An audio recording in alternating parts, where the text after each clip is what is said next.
సర్వోన్నతుడు ఘనమైన తండ్రికి మొదటగా లెక్కలేని నా కృతజ్ఞతాస్తుతులు తెలియపరుస్తూ ఈరోజు మరి గురువారం బైబిల్ క్లాస్కి కూడి వచ్చిన సహోదరులైన మీ అందరికీ క్రీస్తునామమున హృదయపూర్వక వందనాలు తెలియపరుస్తున్నాను. మరి అలాగే ఆయా ప్రాంతాల్లో ఉండి లైవ్ ద్వారా కూడా దేవుని యొక్క వాక్యాన్ని వింటూ మా కొరకు పరిచర్య కొరకు ప్రార్థిస్తున్న ప్రతి ఒక్కరికి కూడా తాటిపూరుకురి సంఘం నుంచి హృదయపూర్వక వందనాలు తెలియపరుస్తూ ప్రార్థన చేసుకుని మన వాక్య పరిచయలోనికి వెళ్దాం. ప్రార్థన.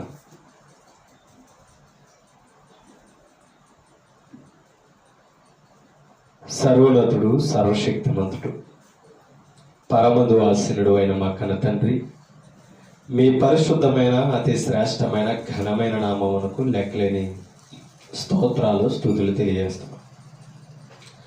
గడిచిన కాలం అంతా మీ కృపలో భద్రపరిచి సజీవులుగా ఉంచి ఈ రాత్రి స్థానిక సంఘము ద్వారా బైబిల్ క్లాసులో మీ వాక్యాన్ని నేర్చుకోవడానికి, మీ వాక్యాన్ని తండ్రి బోధించడానికి మాకిచ్చిన అవకాశాన్ని బట్టి స్తోత్ర. నిత్యము మీ వాక్యాన్ని వినేవారుగాను, నేర్చుకునేవారుగాను, మీ వాక్య ప్రకారము ప్రవర్తించేవారుగాను సంఘములో మమ్మల్ని అభివృద్ధిపరచండి. మా వలన మీ నామమునకు సంఘమునకు అవమానతైన ప్రవర్తన మాకివ్వండి. వినుచున్న వాక్య ప్రకారంగా ప్రవర్తించేవారుగా మమ్మల్ని తీర్చిదిద్దండి. మరి ముఖ్యంగా తాటిపూరుకురి సంఘాన్ని దీవించండి, ఆశీర్వదించండి, నానాటికి అభివృద్ధిపరచండి. మరి జరుగుతున్న పరిచయం విస్తరించడానికి తగిన మార్గాలు మీరు అనుగ్రహించండి. స్థానిక సంఘ బిడ్డలందరూ కూడా వాక్యము ద్వారా బలపరచబడడానికి, ప్రోత్సహింపబడడానికి తగిన నమ్మకమును, మీ పట్ల విశ్వాసమును, భక్తి భయమును కొనసాగించుకునే భాగ్యాలు మీ వాక్యము ద్వారా, వినుచున్న పాటల ద్వారా మాకు దయచేయండి. వాక్యాన్ని వినేవారు ఎందరో ఉన్నారు, సత్యాన్ని గ్రహించేవారు కొందరు. మరి దేవుని మాట వినాలనేవారు తండ్రి చాలా అరుదుగా ఇవాళ లోకంలో కనపడుతున్నారు.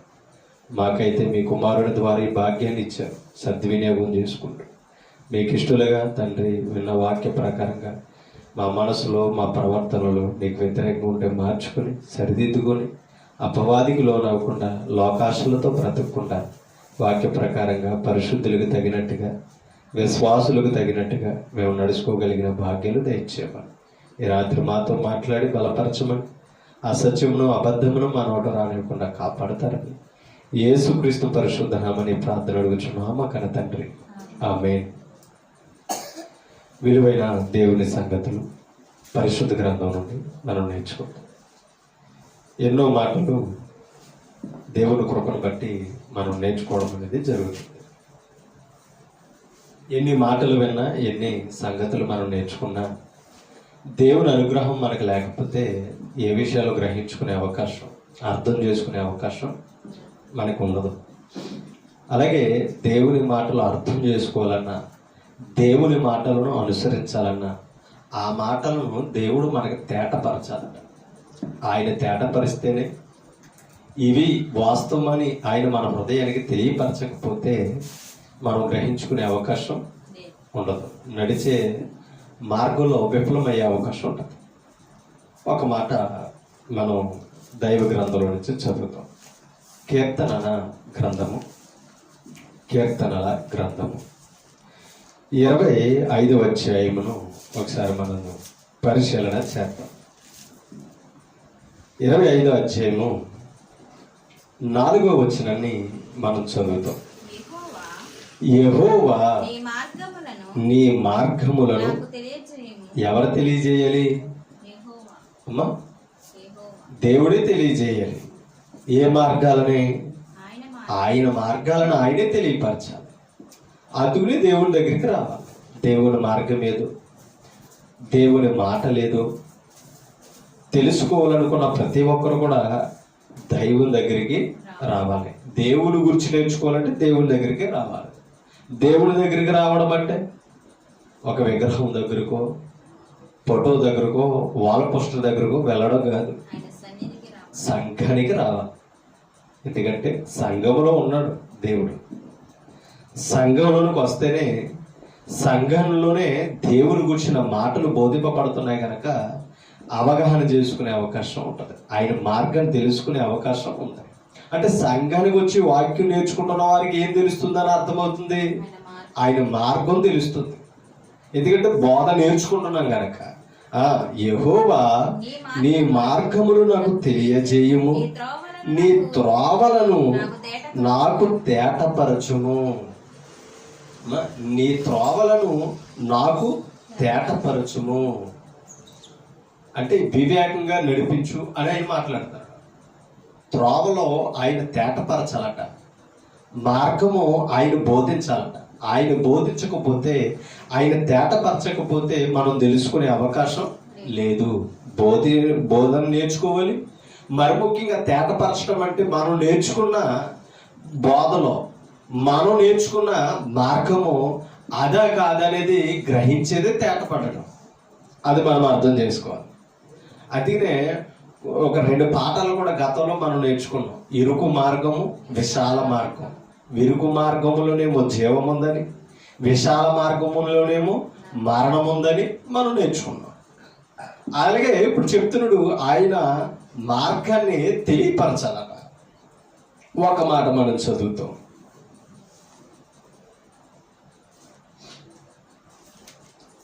దైవ గ్రంథం నుండి ఒకసారి 119వ కీర్తనలోనికి మనం వెళదాం. 119వ కీర్తన, 119వ కీర్తన ఒకసారి 32వ వచనాన్ని చదువుతాం. 32వ వచనంలో ఈ భక్తుడు మాట్లాడుతున్న మాట చూద్దాం. నా హృదయమును నీవు విశాలపరిచినప్పుడు, ఏది హృదయం ఏమవ్వాలట అంటే విశాలపరచడం అంటే అర్థం ఏంటి? ఇప్పుడు అలాగే ఆల్రెడీ దైవం దగ్గరకు వచ్చినప్పటికే హృదయం ఎలా ఉంది? ఇరుకై ఉన్నదట. అబ్బో, అంటే దేవుని దగ్గరకు వచ్చినప్పటికే హృదయం ఇరుగ్గా ఉన్నదంటే దేవుని మాటలతో నింపబడి కాదు, లోకంతో నింపబడి, వ్యర్థమైన వాటితో నింపబడి దేవుడి దగ్గర ఉండవలసిన మనసు ఇరుకై ఉన్నదట. అంటే దాని అర్థం ఏంటంటే వాక్యం వింటే హృదయంలో భద్రపరుచుకునే చోట్లేదు. ఇక్కడ ఆయన అన్నాడు, నా హృదయమును నీవు విశాలపరిచినప్పుడు నేను నీ ఆజ్ఞల మార్గమున పరుగెత్తెదను. ఎంత గొప్ప మాట చూడండి. అంటే ఆయన మాటలు వినడానికి హృదయం ఏమవ్వాలి? విశాలం అవ్వాలి. అందుకని హృదయ శుద్ధి అని అన్నాడు యేసు ప్రభు మొదట బోధలో. హృదయ శుద్ధి కావాలి అంటే హృదయం పాడైపోయింది. వ్యర్థమైన పదార్థాలతో, వ్యర్థమైన మార్గాలతో, ఆలోచనలతో, మాటలతో హృదయం ఏమైంది తెలుసా? నింపబడి పాడై ఉన్నది. ఇది మరల ఏమవ్వాలంటే రీప్లేస్ అవ్వాలి, బాగు చేయబడాలి, ఖాళీ అవ్వాలి. ఎంటీగా ఉంటేనే ఇప్పుడు వాక్యం ఎక్కుతుంది. అంటే ఇప్పుడు వాక్యం దగ్గరకు వచ్చి, సంఘం దగ్గరకు వచ్చి వ్యర్థమైన ఏవైతే ఉన్నాయో ఎలా, ఇప్పుడు మొబైల్లో మనం ఎలా డిలీట్ చేసేస్తాం? అవునా? పనికిరాని అన్ని ఏం చేస్తాం? ఆల్ డిలీట్ కొట్టేస్తాం. అవునా? అలా ఇప్పుడు ఏం చేయాలి? పనికిరాని అన్ని హృదయం నుంచి తీసేయాలంటే పనికిరానిది వాక్యం చెప్పాలి. ఎందుకంటే అన్ని పనికొచ్చినాయనే కదా దాచేసుకున్నాం. అమ్మా, అన్ని ఉపయోగకరమైననే కదా ఎక్కించేసుకున్నాం. కాబట్టి మన జీవితం, మన బ్రెయిన్ వెలిగింపబడాలని అంటే కంపల్సరీ వ్యర్థమైన పదార్థాలు తీసేయాలి. అది ఇప్పుడు చెప్తున్నాడు, నీవు విశాలపరచాలయ్యా నా హృదయం. నీవు వ్యర్థమైనది తీసుకునే భాగ్యం నా హృదయానికి ఇవ్వాలి అని చెప్తున్నాడు. ఎప్పుడైతే హృదయం విశాలమవుతుందో నేనేం చేస్తానని అన్నాడో, నీ ఆజ్ఞల మార్గం. అంటే ఇప్పుడు ఆయన మార్గం ఎక్కడ ఉంది? అర్థమైపోతుంది. అందుకు ఇప్పుడు ఆయన ఆజ్ఞలు ఎక్కడ ఉన్నాయంటే వాక్యంలో ఉన్నాయి. అంటే ఇప్పుడు వాక్యం దగ్గరకు వచ్చిన ప్రతి ఒక్కరూ కూడా ఆయన ఆజ్ఞలను నేర్చుకోవాలి, ఆయన ఆజ్ఞలను గైకొనాలి. అప్పుడే మనం వాక్యములు చురుకుగా వెళతాం. పరిగెట్టడం అంటే అది అర్థం. అమ్మా, బైబిల్ అటువంటి రోడ్డు అంటే పరిగెట్టడం కాదు. ఆయన కార్యక్రమాలు ఎక్కడ జరుగుతున్నా, ఆయన పనులు ఎక్కడ జరుగుతున్నా, బైబిల్ అటువంటి గ్రంథం అటువంటి ఏం చేస్తాం మనం? ఆయన కార్యాలకి పరుగెట్టుకుని వెళుతూ ఏకవించి జ్ఞానం నేర్చుకుంటాం. ఓకేనా? ఒకసారి యోహాను పత్రికలో కూడా వెళతాం. యోహాను పత్రిక, మొదటి పత్రిక, యోహాను మొదటి పత్రిక 2వ అధ్యాయం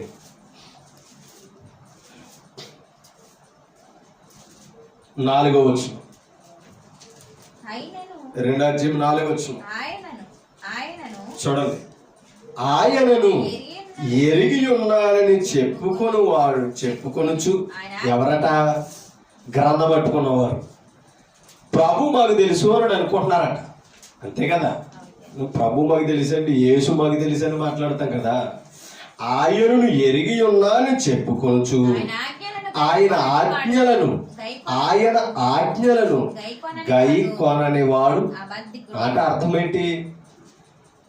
తెలియకుండా తెలుసు అని చెప్తున్నాడు అమ్మా. అవునా? ఇప్పుడు మొన్నటిదాకా జగన్ గారు పాలించారు కాబట్టి జగన్ గారు అందరికీ తెలుసు. అవునా? ఇప్పుడు అధికారంలో ఉన్నది ఎవరు? చంద్రబాబు నాయుడు గారు. ఉప ముఖ్యమంత్రి పవన్ కళ్యాణ్ గారు. తెలిసే లేదా మనకెళ్ళా? అమ్మా, చంద్రబాబు నాయుడు ఇప్పుడు చూడలేదని వాళ్ళు ఎవరైనా ఉన్నారు? అవునా? కనీసం ముఖాముఖంగా చూడకపోయినా వీడియోల్లోనూ, టీవీల్లోనూ, న్యూస్లోనూ, పాల్ పోస్టర్లోనూ చూసామే లేదా? ఇప్పుడు ఆయన మనకి తెలిసే లేదా? మన ముఖ్యమంత్రి ఎవరో మనకి తెలుసు, కానీ తాటిపూర్లో ఉన్న మనమెవరో ఆయనకి తెలీదు. అవునా? ఆయన కూడా మనల్ని గుర్తించే స్థాయికి మనం వెళ్ళినప్పుడు మనం ఎరిగిన వారు. అది చంద్రబాబు నాయుడు అందరికీ తెలుసు అని చెప్పేవాడు ఆయనకి తెలిసి ఉండాలి. అవునా?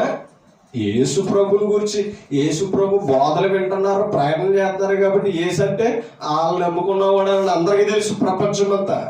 కానీ ఆయన పూర్తిగా ఎరిగిన వారెవరో అది. ఇవాళ గ్రంథం పట్టుకున్నవారు యేసు నేను తెలుసు అని అనుకున్న వాళ్ళందరూ అవగాహన చేసుకోవాలి ఈ మాట.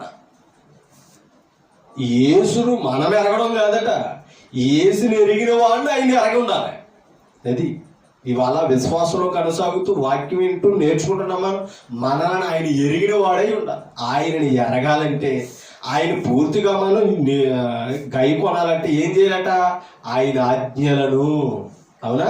గై కొనని వాడెవరట? అబద్ధికుడు. అంటే ఆయన ఎరిగిన వాడు కాదు, ఎరుగున్నామని చెప్పుకున్నామంతే గొప్పలో. కాబట్టి ఆయన ఎరిగి ఉండాలంటే ఆయన ఆజ్ఞల ద్వారానే మనం ఎరగలం. ఇశ్రాయేలీయులు అందరూ కూడా ధర్మశాస్త్రాన్ని బట్టి ఆయన ఎరుగున్నారు.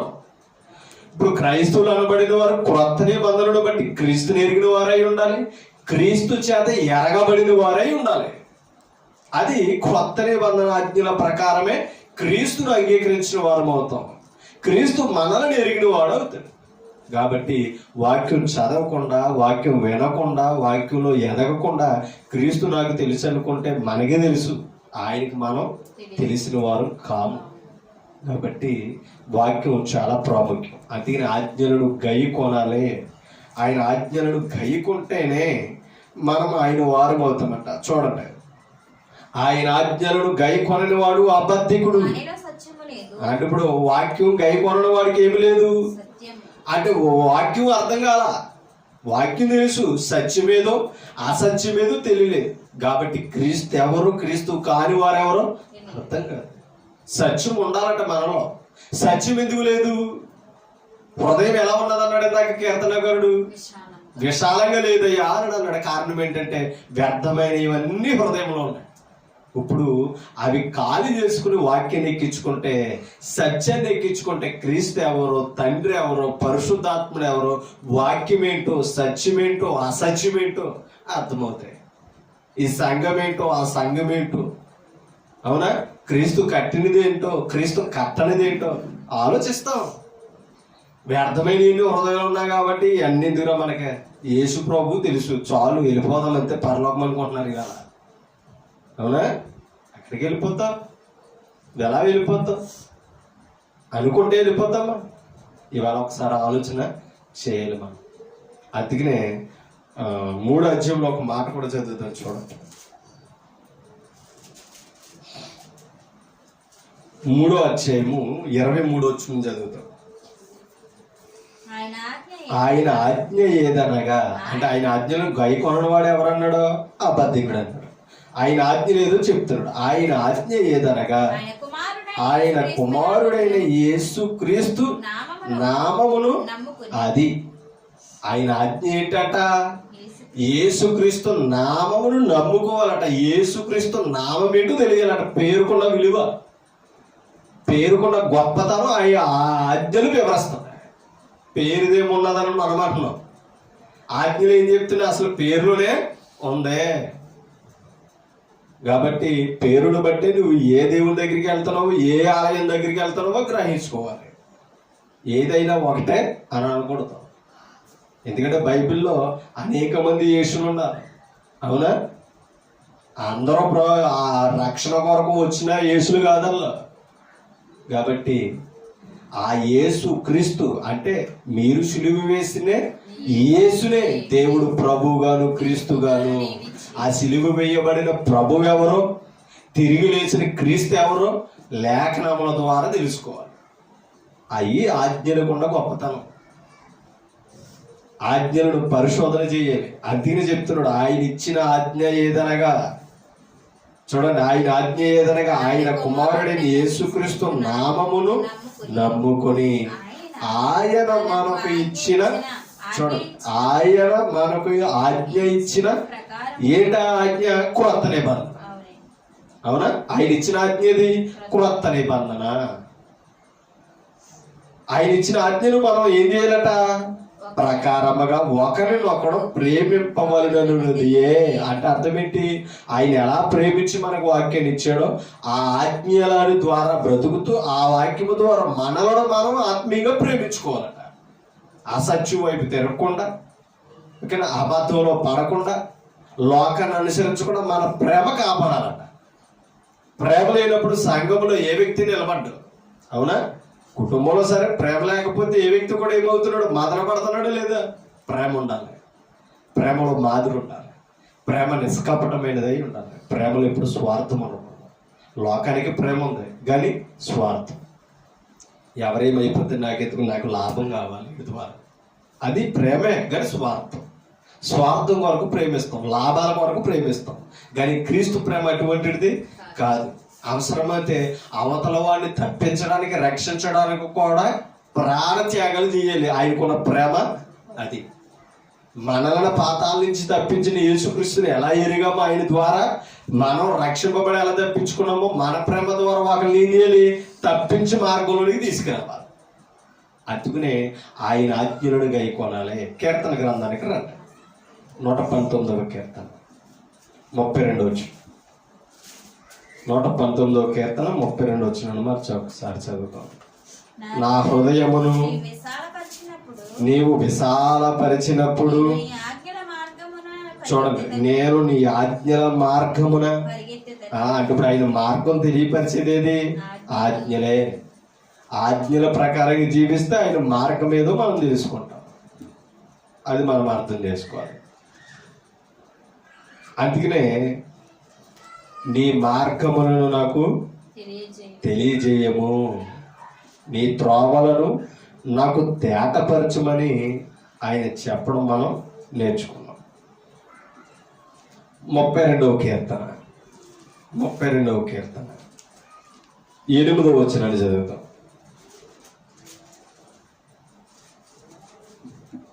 32వ కీర్తన 8వ వచనం. నీకు ఉపదేశము చేసేదను, నీకు ఉపదేశము చేసేదను, నీవు నడవవలసిన మార్గమును ఎవరు బోధించాలి?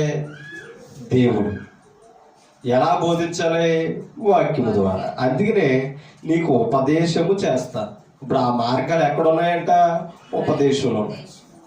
మనం ఎలా నడవాలో ఆ ఉపదేశాలు, ఆయన మార్గాల్లో, ఆయన బోధల్లో, ఆయన ఆజ్ఞల్లో ఉన్నాయి. అందుకని ఆ ఆజ్ఞలను గైకొనాలి, ఆజ్ఞలను నేర్చుకోవాలి.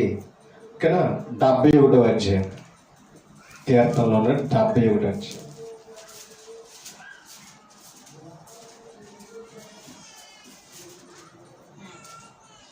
71వ కీర్తన 17వ వచనం ఒకసారి చదువుతాం. దావీదు గారు మాట్లాడి దేవా, చూడండి, దేవా, బాల్యము నుండి నీవు నాకు బోధించుచు. ఎవరు బోధించారట? దావీదు గారు చెప్తున్నారు, బాల్యము నుండి నీవు నాకు బోధించుచునే వచ్చితివి. ఎలా బోధించాడు దేవుడు? బాల్యములో ఎలా బోధించాడు? తల్లి ద్వారా. అవునా? తల్లి ద్వారా బోధించాడు. 16వ కీర్తన 16వ కీర్తన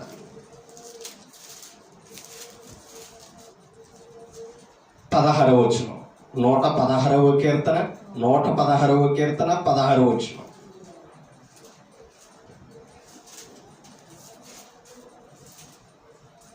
యెహోవా చూడండి. యెహోవా నేను నిజముగా నీ సేవకుడను. ఎవరి సేవకుడట? దావీదుగా చెప్తున్నారు.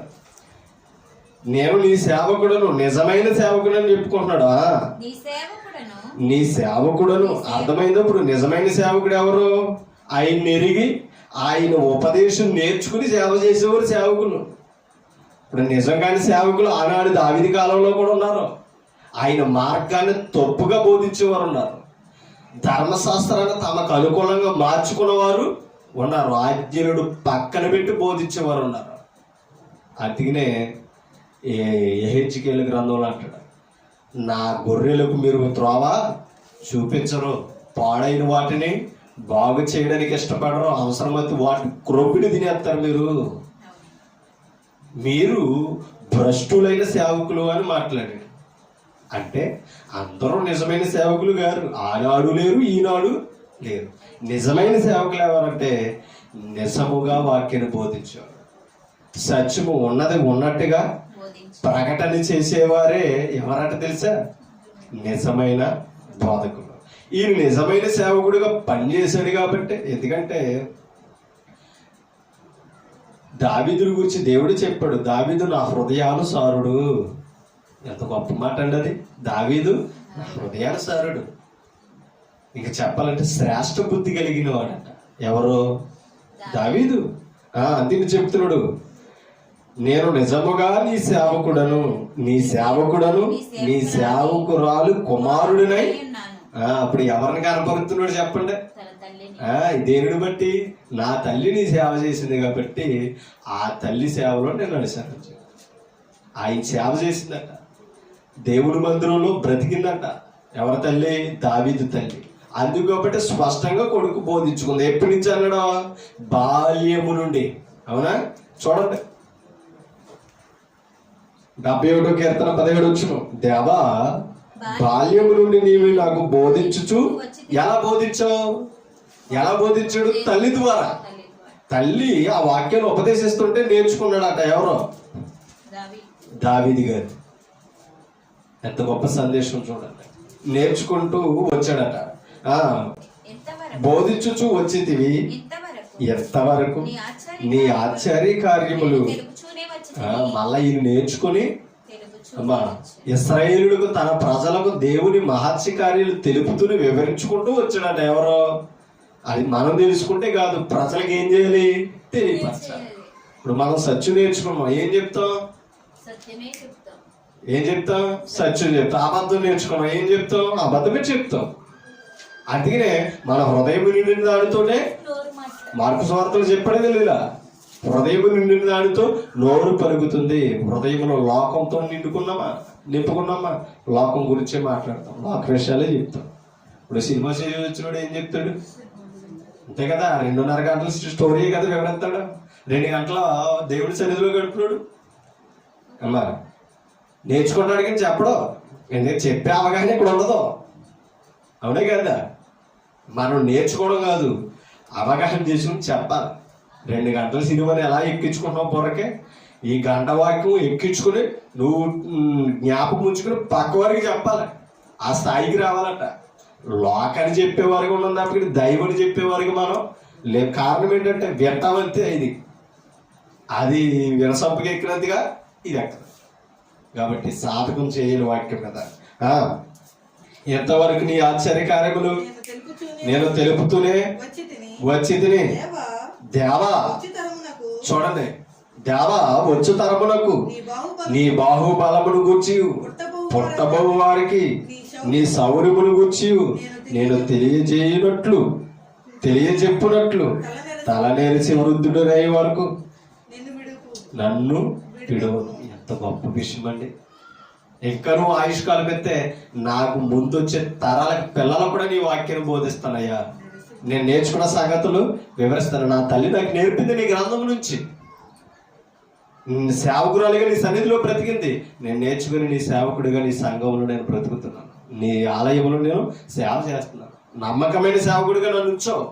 కాబట్టి ఈ సంగతులు నీ గ్రంథాన్ని, ధర్మశాస్త్రాన్ని నేనేం చేయాలి? పుట్టబోయే పిల్లలకు కూడా నేను చెప్పినట్లు తల నేరిసి ముసలు వాడిన ఇడు వరకు కూడా నన్ను విడవద్దు, ఉంచు అని చెప్తున్నాడు. ఎంత అద్భుతమైన సంగతులు చూడండి. 94వ కీర్తన 94వ కీర్తన 10వ వచనం. 94వ కీర్తన 10వ వచనం చూడండి. అన్యజనులను శిక్షించువాడు, మనుషులకు తెలివి నేర్పువాడు దండెంపకుండునా. ఏం చేస్తాడట ఆయన? అమ్మా, దండెంపక మానునా అంటే అర్థం ఏంటి? అన్ని నేర్పిన వాడు తప్పు చేస్తే దండేస్తాడట. రాజుని వదలలేదు, ఏమా రాజ్యంలో ఉన్నవారిని వదలలేదు. ఈనాడు సంఘాన్ని బోధించే సువార్థికుని వదలడం, సంఘంలో ఉన్న వారిని కూడా వదలడం. కాబట్టి అందుకనే ఆయన మార్గము బోధిస్తున్నప్పుడు తేటతెల్లగా తెలుసుకోవాలి. మనం ఆయన దగ్గరికి మనం ఎంటీ హృదయంతో రావాలి. అవునా? మళ్ళా పరిపూర్ణంగా వాక్యం నింపుకొని ఇంటికి వెళ్ళాలి. అది సంఘం మనకి ఇవాళ అందిస్తున్న భాగ్యం. చూడండి ఏమంటాడు? అన్యజనులను శిక్షించువాడు, మనుషులకు తెలివి నేర్పివాడు దండెంపక మానున. నరుల ఆలోచనలు వ్యర్థములని యెహోవాకు. అంటే మన ఆలోచనలు ఎలా ఉన్నాయంట? వ్యర్థమైన ఆలోచనలు. కాబట్టి ఎందుకు వస్తున్నాయి వ్యర్థమైన ఆలోచనలు? వ్యర్థమైనదో హృదయంలో ఉంది కనుక. అవునా? మన ఆలోచన ఉపయోగకరంగా ఉండాలంటే, మన ఆలోచన ప్రయోజనకరంగా ఉండాలంటే ఏముండాలి? మన హృదయంలో వాక్యం ఉండాలి. అందుకనే ఆయన తెలియపరిచారు. ఒకసారి 12వ వచనం కూడా చదువుతాం. యెహోవా నీవు శిక్షించువాడు, నీ ధర్మశాస్త్రమును బట్టి నీవు బోధించువాడు. అది వాక్యం తప్పు త్రోవలో వెళ్తుంటే వాక్యం ఏం చేస్తున్నాడో తెలుసా? హెచ్చరిస్తుంది, శిక్షిస్తున్నాడట. దేవుడు కొన్నిసార్లు ఎందుకు శిక్షిస్తున్నాడు తెలుసా? మన పాపాలను బట్టి దేవుని త్రోవలు విడిచినప్పుడు, సంఘానికి దూరమైనప్పుడు ఆయన ఏం చేస్తాడని తెలుసా? శిక్షిస్తాడు. వాక్యం ద్వారానే. ఆయన శిక్షకు మనం ఏం చేయాలి? లోపడాలి. తండ్రి కుమారుని ఎలా శిక్షిస్తాడో ఆ పరమ తండ్రి ఈ పరిశుద్ధులైన పిల్లలు ఆయన మనందరినీ కూడా ఏం చేస్తున్నాడు? శిక్షించినప్పుడు విధేయులు అవ్వాలి. ఆ విధేయులైన ఇశ్రాయేలులో చాలా మంది ఏం చేశారట? ధర్మశాస్త్రాన్ని గైకొని ధన్యులయ్యారట. ఒక మాట యెషయా గ్రంథం 54వ అధ్యాయం. యెషయా గ్రంథం 54వ అధ్యాయం 13వ వచనం చదువుతాం. నీ పిల్లలందరూ యెహోవా చేత. నీ పిల్లలంటే యోధావారిని గురించి, ఇశ్రాయేలు వారి గురించి చెప్తున్నాడు. నీ పిల్లలందరూ యెహోవా చేత ఉపదేశము. అంటే ఎవరు మాటలు వినాలి? దేవుని మాటలు. ఆయన పిల్లలుగా పిలవబడుతున్న మనమందరం ఆయన మాటలు వినాలి. ఆయన ఉపదేశాలు నేర్చుకోవాలట. ఎందుకంటే ఇందాక అన్నాడు, నీ ఉపదేశ మార్గమును నాకు బోధించు. అవునా? నీ ఆజ్ఞల మార్గమును నేను పరిగెడతాను అని అన్నాడు. కాబట్టి ఉపదేశము చాలా విలువైనది. ఆయన ఉపదేశం అనగా వాక్యం. ఆయన వాక్యం బోధింపబడితేనే, నేర్చుకుంటేనే మనకు ప్రయోజనంగా ఉంటుంది. నీ పిల్లలందరూ యెహోవా చేత ఉపదేశమును తుదురు. నీ పిల్లలకు అధిక విశ్రాంతి. ఎప్పుడు దేవుని సంగతులు నేర్చుకున్నప్పుడు జీవితంలో నెమ్మది ఉంటుందట, విశ్రాంతి ఉంటుందట. ఇప్పుడు ఎక్కడ లేకపోయినా అక్కడైనా ఉంటుంది. ఏది? విశ్రాంతి. నెమ్మదికరమైన ప్రదేశానికి వెళ్ళే అవకాశం మనకి ఇక్కడ ఆయన ఉపదేశాలను బట్టి ప్రవర్తిస్తూనే ఉంటుంది. ఒక మాట యోహాను సువార్త 6వ అధ్యాయం. యోహాను సువార్త 6వ అధ్యాయం 45వ వచనం ఒకసారి చదువుదాం. చూడండి. 6వ అధ్యాయం 45వ వచనం. వారందరూ చూడండి, వారందరూ దేవుని చేత బోధింపబడుదురు అని ప్రవక్తల లేఖనములలో రాయబడి ఉన్నది కనుక ఎవరి చేత బోధింపబడతారని? దేవుని చేత. అంతేనా? ఇప్పుడు ఎవరా దేవుడు అక్కడ? యేసుక్రీస్తు కాడా? ఏమా ఇప్పుడు బోధిస్తున్నాడా లేదైనా? ఈయన వచ్చి బోధిస్తాడని దేవుడు వచ్చి మీకు ప్రకటన చేస్తాడని ఆనాడు ప్రవక్తలు కూడా ప్రవచించారట. ఎవరిని గురించి? యేసుక్రీస్తుని గురించి. దేవుడే కాదంటారు ఇవాళ చాలా మంది. ఈయన వస్తేనే పరలోక విషయాలు ఏమవుతాయి? తేటతెల్లమవుతాయి. లేకపోతే పరలోక విషయాలు నేర్చుకునే అవకాశం లేదు. అందుకని వారందరూ దేవుని చేత బోధింపబడుదురు అని ప్రవక్తల లేఖములో వ్రాయబడి ఉన్నది గనుక తండ్రి వలన విని నేర్చుకున్న ప్రతి వాడును నా యొద్దకు వచ్చును. ఇప్పుడు యేసుక్రీస్తు బోధించినవి ఎవరివే? తండ్రివే. అవునా? నేను చెప్పే సంగతులు నావి కావు, నన్ను పంపిన వాడిదని చెప్పి. ఇప్పుడు ఆ తండ్రి యేసుక్రీస్తు బోధలు ఎవరైతే అంటారో, యేసుక్రీస్తు బోధలు ఎవరైతే నేర్చుకుంటారో, తండ్రి వలన బోధింపబడిన వారు. అది అవగాహన చేసుకోవాలి. అవునా? ఇంతకేమన్నాడో, ఆయన ఇచ్చిన ఆజ్ఞ ఏదనగా యేసుక్రీస్తు నామమును నేనేయాలి, నమ్ముకోవాలి. ఈయన దేవుడని ఒప్పుకోవాలి, నమ్ముకోవాలి, ఏం చేయాలి? అనుసరించాలి బాప్తిస్మం. అప్పుడు తండ్రి వలన ఏమవుతారట? చూడండి, తండ్రి వలన విని నేర్చుకుని ప్రతి వాడును నా యొద్దకు వచ్చును. యేసుక్రీస్తు బోధలంటేనే ఆయన దగ్గరికి రాగా, లేకపోతే రావడానికి అవకాశం లేదు. అది మనం ఆలోచన చేయాలి. అందుకే నేను ఇందాక అన్నాడు ఏమని? నీ పిల్లలందరూ, యెషయా చదువు 54:13, నీ పిల్లలందరూ యెహోవా చేత ఉపదేశం నొందుతారు. ఆ ఇశ్రాయేలు పిల్లలందరికీ ప్రవక్తలందరూ బోధించారు, కానీ కొందరు తప్పు మార్గంలో నడిపించారు. కానీ ఆఖరిగా క్రొత్త నిబంధనలో ముగింపు ప్రవక్త జకర్యా తర్వాత ఎవరు వచ్చారు తెలుసా? యేసుక్రీస్తు. ఆయన వచ్చి సర్వమును బోధించి నడిపించారు. అది మనం అర్థం చేసుకోవాలి. అప్పుడు ఎవరైతే ఆయన విషయాలు, ఆయన ఉపదేశాలు ఎదుగుతారు, నిత్య విశ్రాంతి పొందుతారు అని అన్నాడు. అవునా? ఆయన అన్నాడు ఏమని? ప్రయాసపడి భారము మోసుకున్న సమస్త జనులారా నా యొద్దకు రండి, నేను మీకు. అది విశ్రాంతి ఎవరిస్తున్నారో? యేసుక్రీస్తు దేవుడే. అది మనం అర్థం చేసుకోవాలి. జీవితాల్లో విశ్రాంతినిచ్చేవాడు ఎవరైనా ఉన్నారంటే యేసుక్రీస్తే. ఎందుకంటే మనం అనుకుంటాం మంచి ఇల్లు ఉంటే విశ్రాంతి, ఇక సమరత్వం ఓ ఏసీ పెట్టుకుంటే విశ్రాంతిగా పడుకుంటామన్నాడు.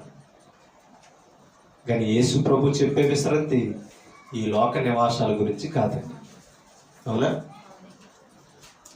పాపముల నుంచి విడిపింపబడాలి, నరకము నుంచి తప్పించుకోవాలి, అది విశ్రాంతి. లేకపోతే ఎక్కడ నువ్వు ఏసీలో పడుకున్నా అక్కడ మంటలో కాలవలసిందే. అవునమ్మా?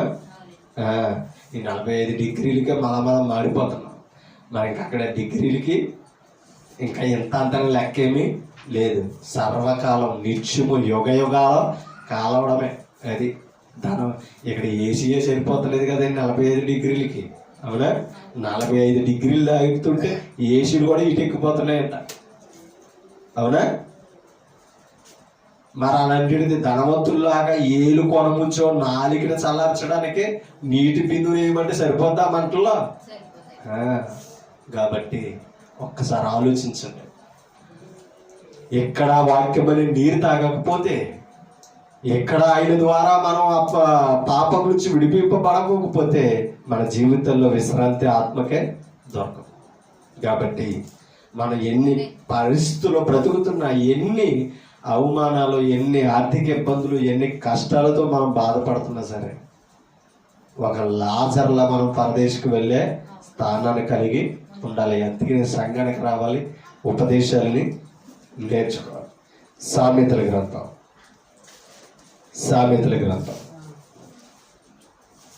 వినాలి. సామెతల గ్రంథం 8వ అధ్యాయం చూడండి. ఆ మాటలు 9వ వచనాన్ని చదువుతాం. సామెతల గ్రంథం 8వ అధ్యాయం 9వ వచనం. అవన్నీ వివేకికి తేటగాను తెలివులుంది వారికి యథార్థముగాను ఉన్నవి ఏవి? 8వ వచనం చదువుతాం. నా నోటి మాటలన్నీ ఎవరి నోటి మాటలో? జ్ఞానం గురించి చెప్తున్న మాటలు. ఆ జ్ఞానం ఎవరంటే దేవుడు. ఓకేనా? క్రొత్త నిబంధనకు వస్తే ఆ జ్ఞానం యేసు ప్రభువు అని తేటతలమైంది. అందుకనే జ్ఞానం మాట్లాడుతుంది ఏమని? నా నోటి మాటలన్నీ ఆయన నోటి మాటలో ఏముంది? నీతి ఉంది. లోకపు నోట్లో అబద్ధం ఉంది, అవినీతి ఉంది. అవునా? నీతి మాట్లాడాలంటే దేవుడే, దేవునికి వ్యతిరేకంగా ఉన్నవారు కాదండి. అర్థమవుతుందా? నీతి కావాలి, నీతి నేర్చుకోవాలంటే దేవుని మాటలే మనం వినాలి, దేవుని మాటలే నేర్చుకోవాలి. అందుకనే నా నోటి మాటలన్నీ నీతి గలవి, వాటిలో మూర్ఖత అయినను కుటీలత అయినను లేదు. మన మాటలు ఏముంది? మూర్ఖత్వం ఉంది. అవునా? కుటీలత ఉన్నది. కానీ దైవపు నోటి మాటలో ఏమి లేదు తెలుసా? కుటీలత లేదు, మూర్ఖత లేదు. అది మనం మారుతున్నాం, కానీ ఆయన మాట మూర్ఖంగా ప్రవర్తింపజేసేది కాదు. 7వ వచనం నా నోరు సత్యమైన మాటలు పలుకు. ఆయన మాటల్లో ఏముంది? సత్యం ఉంది. ఆయన నోరు సత్యమే, అది అర్థం చేసుకోవాలి. నా నోరు సత్యమైన మాటలు పలుకును, దుష్టత్వము నా పెదవులకు అసహ్యము. ఆలోచించండి. అంటే అబద్ధం రాదో. దుష్టుడు ఎవరో? అబద్ధికుడు. అవునా? అబద్ధాన్ని బోధించేవాడు. ఇవన్నీ నా పెదవుల్లో లేవు, నా నోటి లేవు అని మాట్లాడుతాడు. అందుకనే ప్రభు దగ్గరికి రావాలి.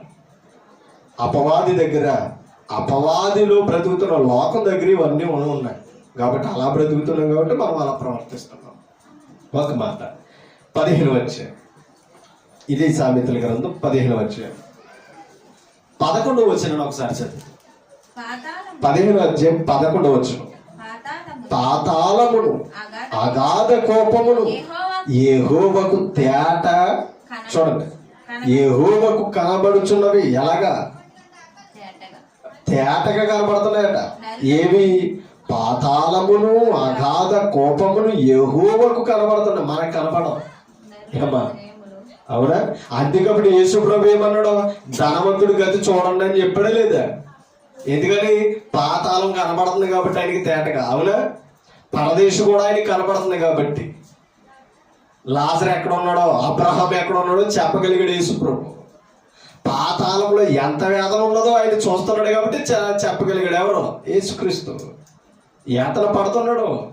ఆ గతికి మీరు చేరిపోకుండా ఉండాలి అంటే కంపల్సరీ మీరు ఏం చేయాలి? నా మార్గాల్లో, నా బోధల్లో నడవాలని చెప్తున్నాడు. అంటే ప్రభుకి తేటగా కనపడుతుంది పాతాళం. అందుకనే ఆ పాతాళం నుంచి తప్పించడానికే, ఆ మార్గం నుంచి విడిపించడానికే ప్రాణాన్ని కూడా త్యాగం చేశాడు. ఎవరు? యేసుక్రీస్తు. అమ్మా, మన అపవాది చేతుల నుంచి విడిపించడానికే ఏం చేశాడట? మనకు అర్థం కాదు. అందుకనే ఆ విషయాలు తెలియపరుస్తున్నాడు.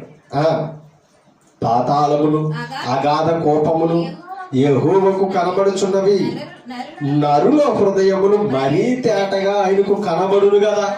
పాతాళమే మరుగు లేదంటే మన జీవితంలో ఏది మరుగుగా ఉంటుంది చెప్పండి. అమ్మా, ఒకసారి ఆలోచించండి. అవునా? పాతాళమే ఆయనకి మరుగు లేకుండా కనబడుతుందంటే మొట్టు లేకుండా. అవునా? అగాధ కోపం ఆయనకి కనబడుతుందంటే మన హృదయాలు మరుగ్గా ఉంటాయా? మన హృదయాలు లోతు ఎంత? ఆలోచించాలి. కాబట్టి మన హృదయాలు మరీ తేటగా కనబడుతున్నాయి. అందుకనే భక్తుడు అన్నాడు, నా హృదయాలు విశాలపరచవయ్యా నీ సన్నిధిలో, నీ ఆజ్ఞలతో నింపు, నీ జాడలో నేను పరిగెడతానని చెప్పాడు. మరీ తేటగా, నరుల హృదయములు మరీ తేటగా ఆయనకు కనబడుచున్నవి కదా అని మాట్లాడాడు. ఒకసారి మార్కు సువార్తలోనికి వెళ్తాం. 4వ అధ్యాయం మార్కు సువార్త.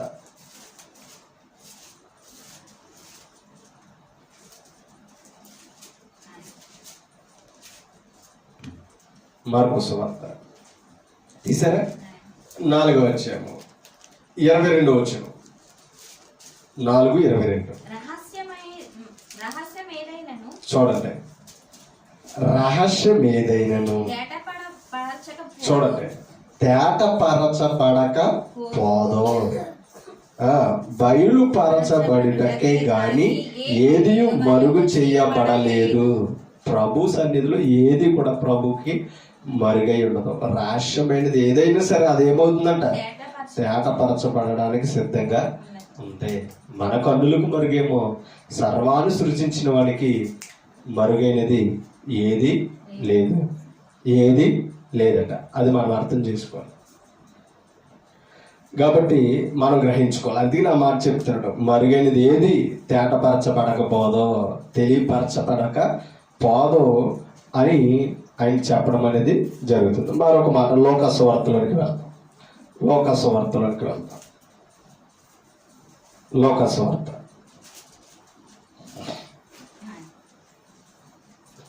8వ అధ్యాయం ఒక మాట చదువుతాం చూడండి. 8:18.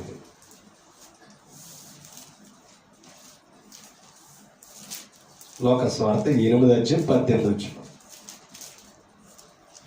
కలిగిన వానికి ఇయ్యబడును, చూడండి.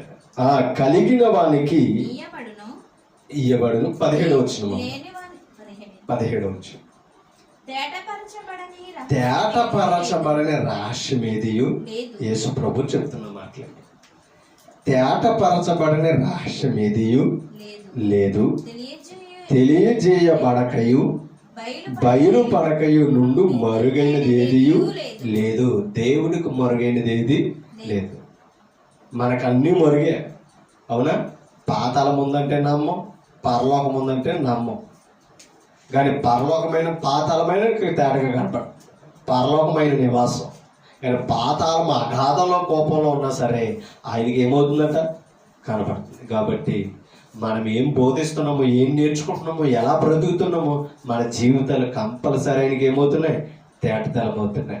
అపవాది జీవితం తేటతెల్లంగా కనపడుతుంది ప్రభుకి. కాబట్టి మనల్ని బ్రతికించడానికి, మేలు కొల్పడానికి ఇవాళ యేసుక్రీస్తు ఈ లోకానికి వచ్చి ప్రాణం పెట్టడం అనేది జరిగింది. ఒకసారి 11వ అధ్యాయంలో లోకసువార్త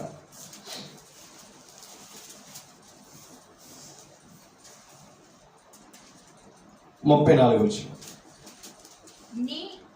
నీ దేహములకు దీపము, చూడండి అక్కడ మాట్లాడుతున్నాడు. నీ దేహములకు దీపము. మన దేహాన్ని వెలిగించేది ఏదట, కన్ను. కాబట్టి మన కన్ను ఎలా ఉండాలట, తేటగా ఉండాలి. అంటే అర్థం ఏంటి?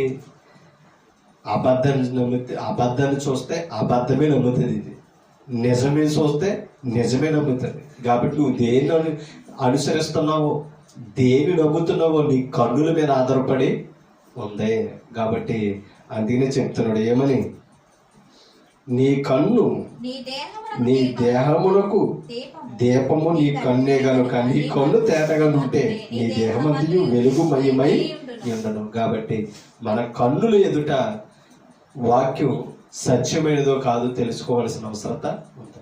ఎందుకంటే ఏది మార్గమో తెలియపరిచేది కన్నే, ఎక్కడికి వెళతామో చూపించేది కన్నే. కాబట్టి ఆఖరికి గ్రంథాన్ని మనకి విపులపరిచేది కూడా కన్నే. కన్నే మనకి దీపంగా వెలుగుగా ఇచ్చాడు. మన హృదయాన్ని వెలిగించేది కళ్ళు. కాబట్టి మనం వేటి పడితే వాటిని నమ్మకూడదు, వేటిని పడితే వాటిని చూసి మోసపోకూడదు. అందుకని అన్నాడు, వెలి చూపు వలన కాక స్పష్టంగా గుర్తించాలి ప్రభు, వెలు చూపుతో చూడకూడదు. 2 కొరింథీ పత్రిక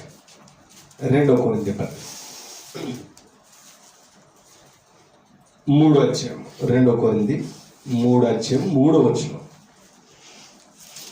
అపోస్తలుడైన పౌలు సంఘంతో మాట్లాడుతున్న మాట్లాడు.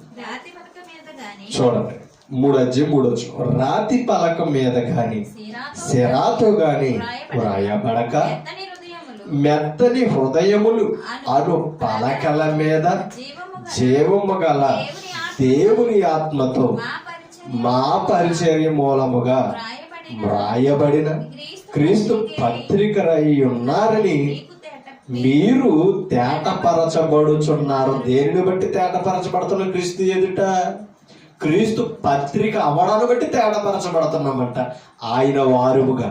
ఓకేనా? అందుకని ఇప్పుడు ఆయన వారు ఎవరట? హృదయాల మీద పత్రికలు రాయించుకోవాలి. అది అందుకని సిరాతో గాని పైన అన్నాడు, రాతి పలక మీద గాని సిరాతో గాని. అంటే రాతి పలక మీద సిరాతో రాసింది ఏది? ధర్మశాస్త్రం. కానీ క్రొత్త నిబంధన అలా రాయబడలా.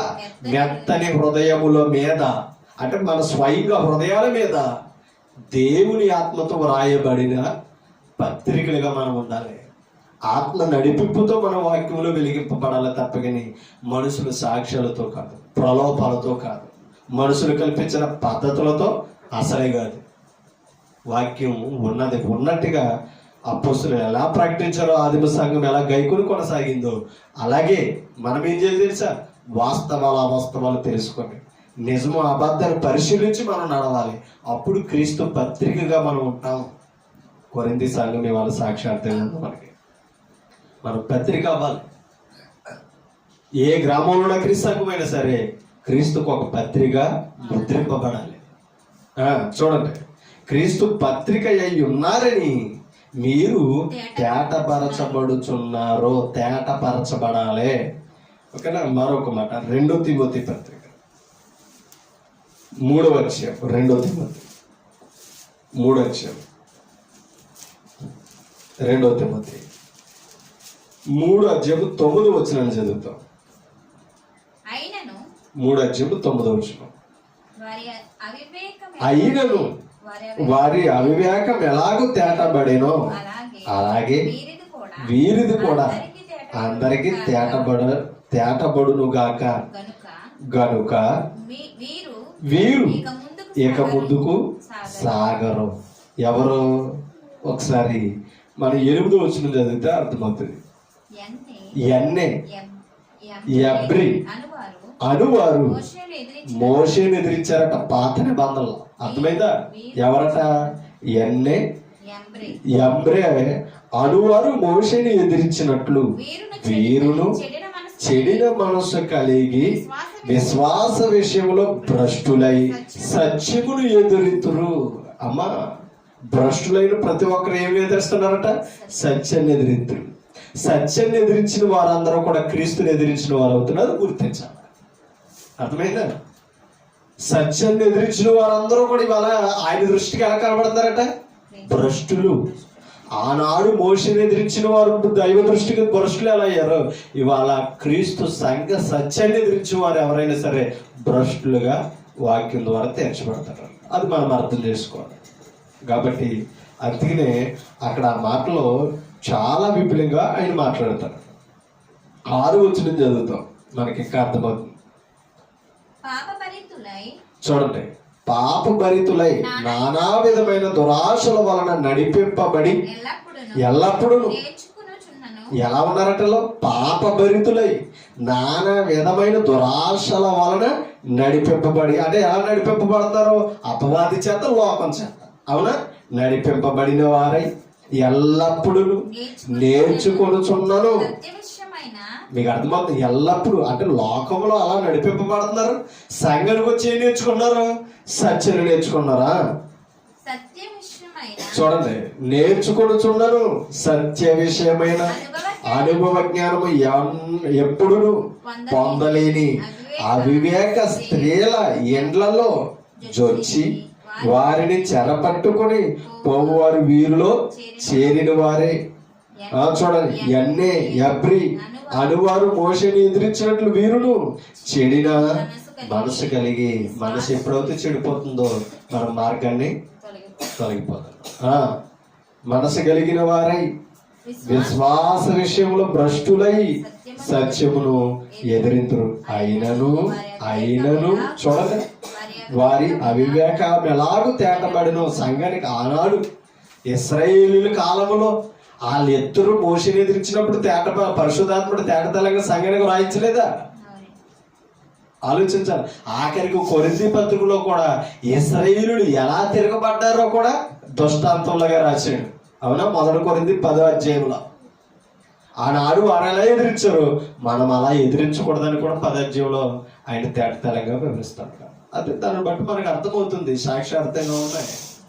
అయినను వారి అవివేకం ఎలాగో తేటబడినో అలాగే వీరిది కూడా అందరికి. ఎవరిదే? సత్యమును ఎదిరించి భ్రష్టులు అవుతున్నారు చూసారా? వారి క్రియలు కూడా ఏమవుతున్నాయంట? తేటపడిచే రోజు ఒకటి ఆల్రెడీ వాక్యం ద్వారా తేటపడిపోతుంది. అక్కడికి వెళ్ళాక తెలుస్తుందట అక్రమము చేయకుండా. మీరెవరో నాకు తెలియదు, నా కాబట్టి యథార్థత అనుకోండి. క్రీస్తు ఏంటో సంఘం ఏంటో తెలియకుండా మేము ఆయన వారమే, మేము వెళ్ళిపోతామని అనుకుంటే అది మనమా వారికే తప్ప, కానీ క్రీస్తు ప్రాణం పెట్టినోడు ఒప్పుకునేవాడు కాదు. అడ్రస్ ఇచ్చాడు, దాన్ని తెలుసుకొని మనం నడవాలి. అందుకని చెప్తున్నాడు చూడండి, అందరికి తేటపడును గనుక వీరు ఇక ముందుకు సాగరు. సాగరు. అయితే నీవు తిమోతితో చెప్తున్నాడు, అయితే నీవు నా బోధను, నా ప్రవర్తనను, నా ఉపదేశమును, నా విశ్వాసమును, నా దీర్ఘశాంతమును, నా ప్రేమను, నా ఓర్పుని ఎన్ని మాదిరిగా పెట్టాడు చూడండి పౌలు. ఎవరికి? తిమోతికి. సంఘానికి అలా మాదిరి అయ్యాడు సువార్తికుడు. అన్ని విషయాల్లో ఆయన మాదిరి చెప్తున్నాడు. మరొక మాట చదువుతాం. 1 యోహాను పత్రిక 3 అధ్యాయానికి పోతాం. 1 యోహాను పత్రిక 3 అధ్యాయం తీసారా? 10వ వచనాన్ని చదువుతాం. దీనిని బట్టి దేవుని పిల్లలెవరు, అపవాది పిల్లలెవరు తేటపడుతుంది. అర్థం చేసుకో. తేటపడును నీతిని జరిగించని ప్రతివాడు. అంటే ఎవరందాక సత్యాన్ని ఎదిరిస్తున్నారు చూసారా? అవునా? సత్యమును ఎదిరించిన వారు ఎలా ఉన్నారు? భ్రష్టులు అయి ఉన్నారు. వారు ఏం చేయరట? నీతిని జరిగించరు. నీతిని జరిగించని ప్రతివాడును చూడండి. అంటే అర్థం ఏంటి? వాక్యం లేనివాడు సహోదరుని ప్రేమించడం నేర్చుకోడు. తన సహోదరుని ప్రేమింపని ప్రతివాడు దేవుని సంబంధులు. అది దీని వలనే తేటపడుతున్నాం మనం. అవునా? దీని వలన మనం ఏమవుతున్నామంట? తేటపడుతున్నాం. దేవుని పిల్లలమో కాదు. ఏమని 9 నుంచి చదువుతాం. దేవుని మూలముగా పుట్టిన ప్రతి వానిలో ఆయన బీజము నిలుచును, అంటే వాక్యం నిలుచును గనుక వాడు పాపము చేయడు. పాపము చేయనివాడు దేవుని సంబంధి. వాడు దేవుని మూలముగా పుట్టినవాడు గనక పాపము. అది బాప్తిసం పొందిన వారు ఎవరు కూడా ఏం చేయరు? పాపము చేస్తే ఎవరు కాదు? దేవుని సంబంధులు. అది మనం తెలుసుకోవాలి ముందు. పాపం చేస్తే మనం దేవుని పిల్లలం కాదు. చెప్పుకున్నా చెల్లదు. అవునా? వాక్య చట్టం ఒప్పుకోదు. కాబట్టి దేవుని పిల్లల్లో ఆయన బీజం నిలితే ఎవరు కూడా ఏం చేయరు అన్నాడు? పాపం చేయరు. అది సంఘం తెలుసుకోవాలి ముందు. కాబట్టి మనం పాపము చేయకుండా ఉంటేనే దేవుని పిల్లలుగా ఉంటాం. పాపాన్ని కూడా ఆలోచించకూడదు, ప్రేరేపించకూడదు మన హృదయం. ఎందుకంటే ఆలోచన పుట్టించేవాడు కూడా ఎవరో? అపవాది. ప్రేరేపించడం లేదు, అవనే నాశనం అయ్యింది. అది మనం అర్థం చేసుకోవాలి. ఇవాళ వాక్యాన్ని విడిచిపెట్టి ఆలోచించిన మనం భ్రష్టులమే తప్పని సత్య సంబంధులము దేవుని పిల్లలము కాదు. కాబట్టి వాక్యాన్ని ఎదిరించిన వారు మొత్తం కొన్నిసార్లు జాగ్రత్త చూడండి. వాడు పాపము చెయ్యడు వాడు దేవుని మూలముగా పుట్టినవాడు కనుక పాపము చేయజాలడు. 10వ వచనం. దీనిని బట్టి అది పాపం చేసేవాడు దేవుని బిడ్డలు కాదని అర్థమైపోతుంది కదా. బాప్తిసం పొందితే ఏంటి? సంఘంలో ఉంటే ఏంటి? అవునా అమ్మా? నా మాట అర్థమవుతుందా? బాప్తిసం పొంది సంఘంలో ఉన్నాయి, ఎంత వాక్యం నేర్చుకున్నా పాపం చేస్తే ఎవరు కాదు? లోపల ఉన్నవాడు అంటారు పాపం చేసి పరలోకం వెళ్ళిపోవచ్చాను. వాక్యమే చెప్తలేదు కదా. అసలు నువ్వు దేవుని సంబంధంగానే పిలవబడతలేదు, ఎలా వెళ్ళిపోతావు? అంటే దీని అర్థమవుతుంది. బాప్తిసం పొందిన ఏమి నిలవలేదంట మనలో? ఆయన బీజం అన్నాడు. బీజం వాక్యం నిలవాలి. పాపం చేయకుండా ప్రేరేపించి ఆఫ్ చేసేది ఏది తెలుసా? వాక్యం ఒకటే. అందుకని మనం సత్యహీనులుగా ఉండకూడదు, సత్య సంబంధులుగా బ్రతకాలి. చూడండి ఆ మాట కింద అన్నాడు, దీనిని బట్టి దేవుని పిల్లలు ఎవరు, అపవాది పిల్లలు ఎవరు. వాక్యం తేటపరిచేస్తుంది, మన ప్రవర్తన ఫలం తేటపరిచేస్తుంది. నీతిని జరిగించని ప్రతివాడు, తన సహోదరుని ప్రేమింపని ప్రతివాడును దేవుని సంబంధులు. ఎందుకంటే 5 అధ్యాయములు 4 అధ్యాయములు అంటాడు, సహోదరుని ప్రేమింపలేని వాడంటే దేవుని కూడా ఏం చేయలేడట, తాను చూడని దేవుణ్ణి ప్రేమించలేడని చాలా వాస్తవంగా మాట్లాడాడు ఆయన. చదివేద్దామా? ఇక్కడ ఉంది కదా 4 అధ్యాయం 20 వచనం. ఎవడైనను నేను దేవుని ప్రేమించుచున్నానని చెప్పి తన సహోదరిని ద్వేషించిన యెడల అతడు అబద్ధికుడు. అంటే దేవుణ్ణి ప్రేమించడం అబద్ధికులు అవుతున్నాడు. ఎవరిని ద్వేషిస్తుంటే దేవుణ్ణి. సహోదరులు ఎవరు? సంఘంలో ఉన్న పరిశుద్ధులు. అందుకనే పొరపక్షాలు ఉన్న మనం ద్వేషించకూడదు. ప్రేమతో వివరించి బోధతో ఖండించి మార్చాలి. ప్రేమిస్తే తప్పున్న దగ్గరుండి సరిదిద్దుకుంటాడు. ద్వేషిస్తే దూరం అయిపోతాడు.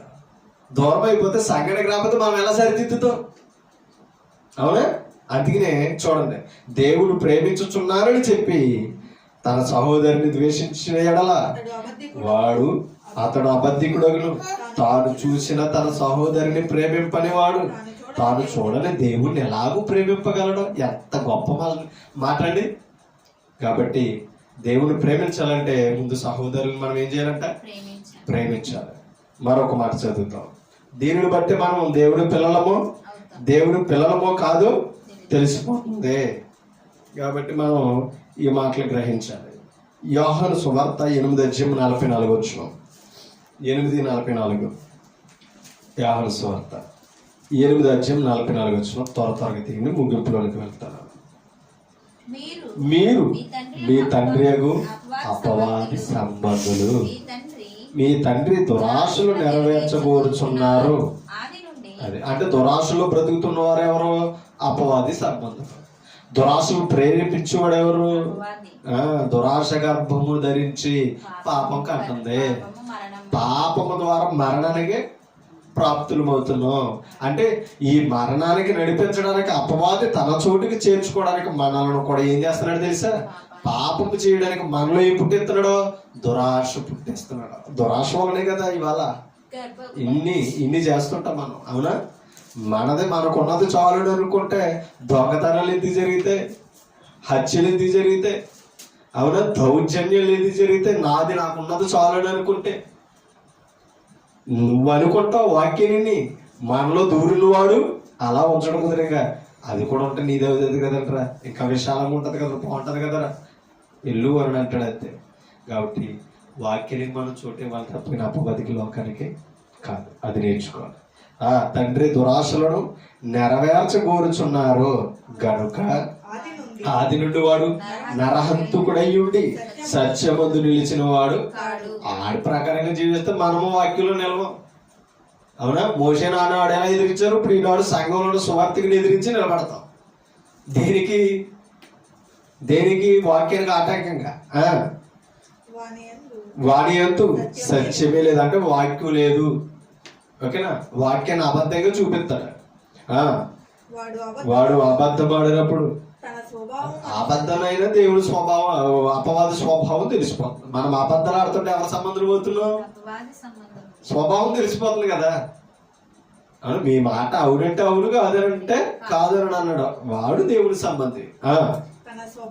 తన స్వభావమును అనుసరించి మాట్లాడును. వాడు అబద్ధికుడును, అబద్ధమునకు జనకుడు, ఆరితేరుడు అన్నమాట. ఆడి పిల్లల్లాగా బ్రతికితే ఇంకెంత అనుభవాలు వస్తాయి. కాబట్టి దేవుని పిల్లలుగా బ్రతికితే వాక్య అనుభవాన్ని నేర్చుకోవాలి. మత్తయి సువార్త 13 త్వరగా 38 13:38 పొలము చూడండి, పొలము లోకము. మీకు అర్థం? పొలం ఏదంట? లోకం. మంచి విత్తనము రాజ్య సంబంధులు. పొలం ఏదంట? లోకం. కాబట్టి పొలమును గురించి చెప్తూ ఆయన ఉపమానాన్ని చెప్తున్నాడు. పొలము లోకము, మంచి విత్తనములు రాజ్య సంబంధులు, గురుగులు. అంటే అర్థం ఏంటి? వాక్యానికి భిన్నమైన వారు అనమాట. అబద్ధ వాక్యాన్ని అనుసరిస్తున్న వారేమో గురుగులు. అవునా? మంచి వాక్యాన్ని, మంచి విత్తనాల వాక్యాన్ని అనుసరిస్తున్న వారు, సత్యాన్ని అనుసరిస్తున్న వారు ఎవరంట? రాజ్య సంబంధులు. లోకంలో దుష్టుని సంబంధులుగా కాదు, రాజ్య సంబంధులుగా ఉండాలి. ఏది? క్రీస్తు రాజ్యము. ఆయన సంఘమే క్రీస్తు రాజ్యం. ఆ రాజ్యములో ఉన్నవారు మంచి విత్తనాలే తప్ప గురుగులు కాదు. గురుగులు ఎవరంటే అబద్ధికులు. అబద్ధాన్ని అనుసరిస్తున్నవారు, దుష్కార్యాలు చేస్తున్నవారు, సత్యాన్ని ఎదురిస్తున్నవారు, పాపాన్ని చేస్తున్నవారు, అవునా, వాక్య బీజము లేనివారు. వారు ఎవరనంటే గురువులు, దుష్టుని సంబంధులు. దుష్టుని సంబంధులు అందరూ కూడా రాజ్యం వెలుపులు ఉంటారు తప్పని రాజ్యంలో ఉండరు. రాజ్యంలో ఉన్న వేరుపరిచే రోజు ఒకటి ఉంది, అవునా. గురుగులను గోధుమలను ఎలా వేరు చేశాడు, అవునా. కాయని పొలను ఎలా వేరు చేశాడు, అలా వేరు చేసే ఒక రోజు ఉంది. మేకలు గొర్రెలను వేరు చేసే రోజు. కాబట్టి మేమందరం ఆయన వారం అక్కడికి వెళ్ళిపోతామంట. అక్కడ తెలుస్తుంది ఆయన వారెవరో, ఆయన వారెవరో కాని వారెవరో తీర్పు రోజు ఒకటి ఉంది. ఒకసారి 7:15 ఈ మాట చదివి మనం గుర్చుకుంటాం. 7 ఇదే మత్తయి 15 7:15 అబద్ధ ప్రవక్తలను గూర్చి ఆనాడు అబద్ధ ప్రవక్తలు ఉన్నారు. జాగ్రత్త పడుడి, వారి గొర్రెల చర్మములు వేసుకొని మీ యొద్దకు వద్దరు. ఎవరు వద్దకంటే ఇశ్రాయేలు యొద్దకు వద్దురు, కానీ లోపల వారు క్రూరమైన తోడలు. ఇవాళ అబద్ధ బోధకులు కూడా అలాగే ఉన్నారు. కొడుపే కావాలి, వాడికి అవసరమైనయే కావాలి తప్పకి, అవునా. మేము అబద్ధికులుగా బ్రతికనుకో మా స్వలోపాలకు అట్లే చూసుకుంటాం, అవునా. సత్యవంతులుగా తీర్చబడ్డామనుకో ఆత్మకి ఏం అవసరమో ఆయన ఏం చెప్పమన్నాడో అదే ఆలోచిస్తాం. అబద్ధికుడికి సత్యవంతుడికి ఉన్న తేడా అది. అందుకే కదా యేసుప్రభు యోహాను సువార్త 10 చెప్పాడు. ఇప్పుడు మంచి కాపరులు గొర్రెల కొరకు ఏం చేస్తాడట, ప్రాణం పెడతాడు. ఆయన మంచి కాపరి కాబట్టి ప్రాణం పెట్టాడు. మంచి కాపరి కానివాడు ఎవరన్నాడు, దొంగయు దోచుకునేవాడు. గొర్రె ఏమైపోతుంది వాడికే, తోడేలు అవుతాయి వాడికే, వాడు స్వార్థం చూసుకుని వెళ్ళిపోతాడు. అలాంటి కాపర్లని నమ్మే గొర్రెల్లా ఉండకుండా ఉండాలంటే ఇవాళ ఆనాడు మేత మంచిదో కాదు ఎలా తెలుసుకోవాలి, ఇవాళ వాక్యం ఎలాంటిదో తెలుసుకోవాలి. ఈ గొర్రెకి, ఈ ఆత్మలే గొర్రెకి కావలసిన వాక్యమే సత్యం. దానిని బట్టి తెలుస్తుంది. ఒకసారి కింద చదువుతాం. వారి ఫలము వలన మీరు వారిని తెలుసుకుందరు. మొండ్ల పొదలలో ద్రాక్ష పళ్ళైనను, పల్లేరు చెట్లైనను, అంజూరపు పండ్లైనను కోయుదురా. అలాగునే ప్రతి మంచి చెట్టు మంచి ఫలములు ఫలించును, పనికి మాలిన చెట్టు కాని ఫలములు. అది క్రీస్తు వారిగానే బ్రతికారు, అవునా. వాక్యంతో విశ్వాసులుగానే ఫలిస్తారు. క్రీస్తు వారు కాని వారు అందరూ ఎలా ఉంటారు, పనికి మాలిన వారిగా ఉంటారని చెప్పాడు. కాని ఫలము అంటే వెర్రి ఫలాలు ఫలిస్తారు, దుర్నీతి పరులుగా ఉంటారు, అపవాది సంబంధులుగా బ్రతుకుతారు, పాపాలు చేస్తారు అన్నాడు. అదే కారణం. 19 మంచి ఫలములు ఫలింపని ప్రతి చెట్టు నరకబడే అగ్నిలో అదే తీర్పు. కాబట్టి మీరు వారి ఫలము వలన వారిని, అది ఇవాళ బోధలను బట్టి ప్రవర్తనను బట్టి సత్యం మీద తెలుసుకోవాల్సిన అవగాహన ఎవరి మీద ఉంది, విశ్వాసుల మీద. వారి ఫలము వలన వారిని తెలుసుకుందరు. ప్రభువా అని పిలిచి ప్రతివాడు పరలోక రాజ్యం వెళ్ళడో ప్రవేశింపడు గాని పరలోకమందున్న నా తండ్రి చిత్త ప్రకారం చేయువాడే పరలోక రాజ్యములో ప్రవేశించడు. వాక్య ప్రకారంగా బ్రతకాలి, వాక్య ప్రకారంగా జీవించాలి. వారే దేవుని సంబంధాలు. అలాంటి వారికి ఏముంది, పరలోకంలో ప్రవేశము ఉంది. కాబట్టి వాక్యాన్ని అనుసరించి వారెవరు, వాక్యాన్ని అనుసరించిన వారెవరు, రాజ్య సంబంధులు ఎవరు, రాజ్య వెలుపల ఉన్న సంబంధాలు ఎవరు తేటపడుతుందా లేదా. కాబట్టి ఇవాళ తేటపడుతుంది. మనం అసత్యంలో అబద్ధాలు ఉంటే మారాలి, క్రీస్తు సంఘంలోనికి రావాలి. క్రీస్తు ప్రాణం పెట్టిన రక్తం ఇచ్చి కొన్న సంఘంలో మన విశ్వాసాన్ని కొనసాగించాలి, సత్య బోధకులుగా ఉండాలి. క్రీస్తు వారు దేవుని పిల్లలమని చెప్పుకునే తెగవలు ఉండాలి తప్పకని అపవాది సంబంధులుగా బ్రతికి మేము కూడా క్రీస్తు వారిని చెప్పుకునే అబద్ధికులుగా బ్రతకకూడదని నన్ను నేను హెచ్చరించుకుంటూ మిమ్మల్ని హెచ్చరిస్తాం. ఓపిక మీ అందరికీ హృదయపూర్వక వందనాలు తెలియజేస్తాను. Thank you.